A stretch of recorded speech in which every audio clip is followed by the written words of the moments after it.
আমি এখন মাননীয় সদস্য সাবেরা বেগম মহিলা আসন 26 কে তার বক্তব্য রাখার আহ্বান জানাচ্ছি। আপনার সময় 5 মিনিট।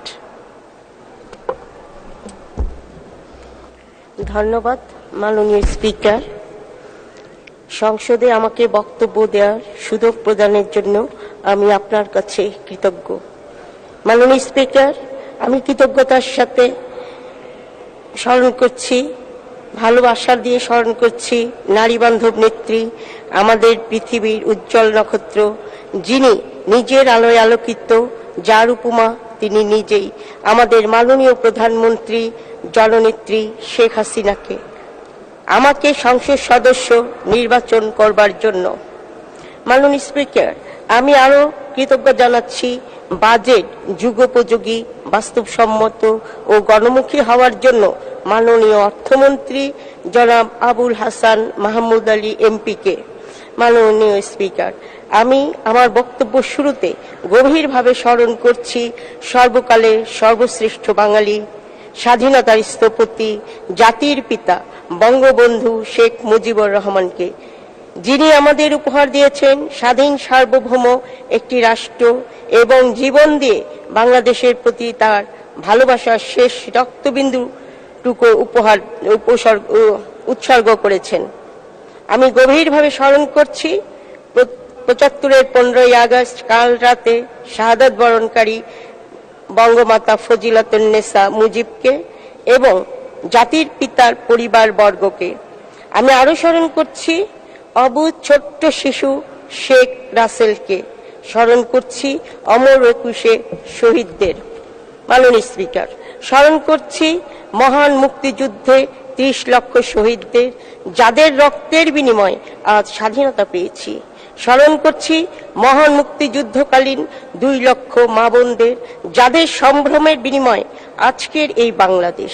আমি স্মরণ করছি ও কৃতজ্ঞতা জানাচ্ছি বঙ্গবন্ধুর ঘনিষ্ঠ সহচর জাতীয় 4 নেতাকে, যারা কারা অভ্যন্তরে নির্মমভাবে হত্যা করা হয়েছে। মাননীয় স্পিকার, সুদীর্ঘ সংগ্রাম মুখর ও গৌরবোজ্জ্বল রাজনৈতিক জীবনে বঙ্গবন্ধুর স্বপ্ন ছিল বাংলাদেশকে একটি মর্যাদাশীল রাষ্ট্র হিসাবে প্রতিষ্ঠা করা, এদেশের মানুষকে উন্নয়নের শীর্ষে পৌঁছে দেওয়া। বিনিময়ে তিনি কিছুই প্রত্যাশা করেন নাই। বঙ্গবন্ধুর জীবনের যৌবন কারাগারে কাটিয়েছেন দেশের জন্য, আমাদের জন্য, দেশের মানুষের হাসি ফোটাবার জন্য। মাননীয় স্পিকার, দেশের সার্বভৌমত্ব ব্যাহত করতে যে ষড়যন্ত্রের জাল কুচক্রীরা বিস্তার করেছিল, তার জন্য বঙ্গবন্ধু তার স্বপ্ন পূর্ণ বাস্তবায়ন দেখে যেতে পারেন নাই। মাননীয় স্পিকার, এদেশের মানুষের ভাগ্য পরিবর্তনের জন্য বঙ্গবন্ধু যে কর্মপরিকল্পনা সাজিয়েছিলেন তা বাস্তবায়নের জন্য তিনি পর্যাপ্ত সময় পান নাই। মাননীয় স্পিকার, মহান আল্লাহর কাছে আমরা কৃতজ্ঞ জানাচ্ছি সোনার বাংলা বিনির্মাণে বঙ্গবন্ধুর সেই অসমাপ্ত কাজ তারই সুযোগ্য কন্যা আমাদের গর্ব প্রধানমন্ত্রী জননেত্রী শেখ হাসিনার বলিষ্ঠ নেতৃত্বে পূরণ হওয়ার পথে এগিয়ে চলছে। মাননীয় স্পিকার, আর্থ সামাজিক উন্নয়ন বিবেচনায় বাংলাদেশ আজ উন্নয়নের রোল মডেল।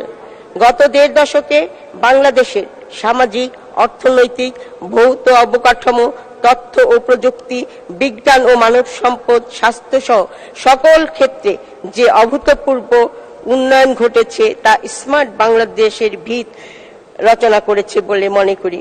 মাননীয় স্পিকার, জাতির পিতা বঙ্গবন্ধু শেখ মুজিবুর রহমান পরবর্তীতে স্বাধীনতার পরবর্তী সময়ে দেশের পারিবারিক, সামাজিক, অর্থনৈতিক সম অধিকার থেকে বঞ্চিত নারীদের অধিকার প্রতিষ্ঠা করার জন্য বিভিন্ন পদক্ষেপ গ্রহণ করেছিলেন।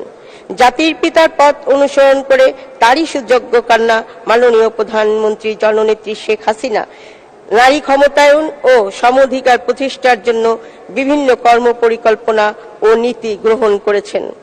এগুলো বাস্তবায়নের ফলে বাংলাদেশের নারী ক্ষমতায়ন ক্ষেত্রে লক্ষণীয় অগ্রগতি অর্জিত হয়েছে। মাননীয় স্পিকার, ডিজিটাল বাংলাদেশ গড়ার লক্ষ্যে তথ্য ও যোগাযোগ প্রযুক্তির মাধ্যমে মহিলা ক্ষমতায়ন প্রকল্পে আওতাধীন গ্রামীণ বঞ্চিত নারীদের শিক্ষা, স্বাস্থ্য, কৃষি, গবেষণা, জেন্ডার আইনে